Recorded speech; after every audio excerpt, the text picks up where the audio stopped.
அண்மை செய்தியை பார்த்து வருகிறோம்.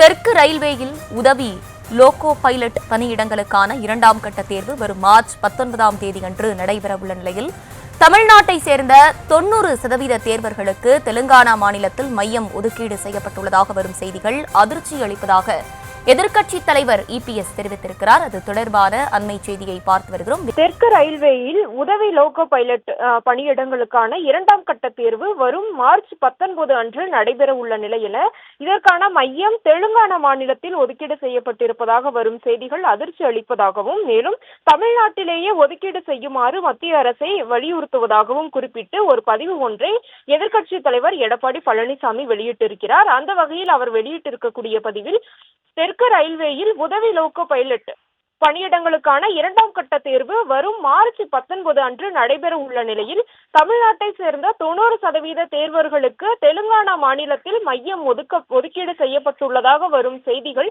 அதிர்ச்சி அளிக்கிறது என்று குறிப்பிட்டிருக்கிறார். மேலும் 1000 கிலோமீட்டருக்கு அப்பால் சென்று தேர்வு எழுதுவது தேர்வர்களுக்கு மிகுந்த சிரமத்தை அளிக்கும் என்றும் மேலும் இதுபோன்ற குளறுபடிகள் ரயில்வே உள்ளிட்ட மத்திய அரசு பணிகளில் தமிழ்நாட்டை சேர்ந்த இளைஞர்கள் அதிக அளவில் சேர வேண்டும் என்ற உந்துதலை குறைத்துவிடும் என்பதையும் மத்திய அரசு உணர வேண்டும் என குறிப்பிட்டிருக்கிறார்.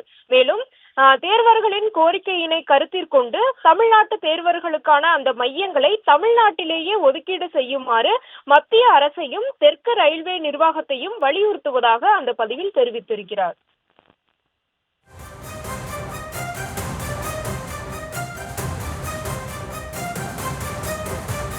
விவரங்களை வழங்கியமைக்கு நன்றி லதா.